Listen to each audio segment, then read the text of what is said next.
श्री कृष्ण कहते हैं, अक्सर हमारे पास कई लोग देखने को मिल जाते हैं जिन्होंने अपने प्रेम को उसी तरह वैसे ही देखा है जैसे आत्मा अपने परमात्मा को निवास और मिलन को करता है। जिन शब्द को देख फिर उस प्रेम को सिर्फ मौन मिलता है, उसे समझ गया है कि इनके स्वीकार किया गया है, जो कि महाभारत में सत्य कहा गया है। अगर प्रेम सच्चा की हो तो उसको निभाओ।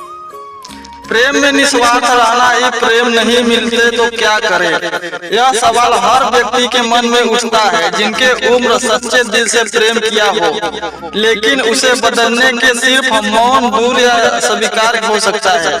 अक्सर हमारे पास कई लोग देखने को मिल जाते हैं जिन्होंने अपने प्रेम को उसी तरह वैसे ही देखा है जैसे आत्मा अपने परमात्मा को निवारण के लिए शब्द देखी है, फिर भी उस प्रेम को उत्तर सिर्फ मौन ही मिलता है। उन्हें समझ गया तो उस स्वीकार किया गया है। स्थित उसी तरह जैसे किसी फूल की पूरी तरह मिलकर दुखी को अर्पित किया गया है, लेकिन हवा से उसे छूटना अनदेखा कर दिया गया है।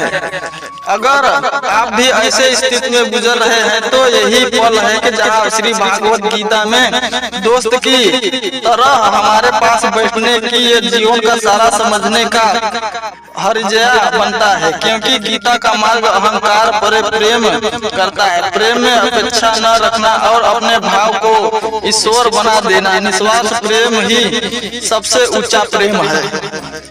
जो कि अगर जो सच्चे दिल से प्रेम किए हैं ना, वही प्रेम की भाषा जानते हैं, लेकिन जो हवस के पुजारी हैं वो प्रेम की भाषा नहीं समझ पाते, सिर्फ वो दिखावटी करते हैं।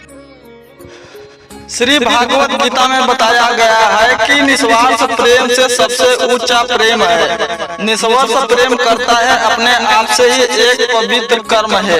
अगर तुमने उसी बिना स्वार्थ किए तो उस पहले ही पूर्व में भले सामने वाले उसे समझ या नहीं, इसलिए आसक्ति होकर सदा अपना कर्तव्य करते रहो। प्रेम की प्रतिष्ठा होता है इंसान।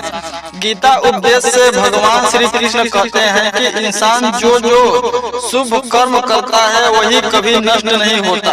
ऐसे में कहा जाता है कि निस्वार्थ प्रेम कभी व्यर्थ नहीं किया जा सकता, चाहे प्रेम में फल न मिले हो, क्योंकि प्रेम में आत्मा विकास और हिस्सा बना देता है जो इंसान को कभी प्रेम से नहीं मिल पाता। उस तरह इंसान को खोया बल्कि मस्तिष्क रूप में परिश्रम किया होता है, जो कि भागवत गीता में सही लिखा गया है। अपने प्रेम से सच्चा प्रेम किए हो तो उसे निभाइए, धोखा मत दीजिए। जय श्री कृष्ण।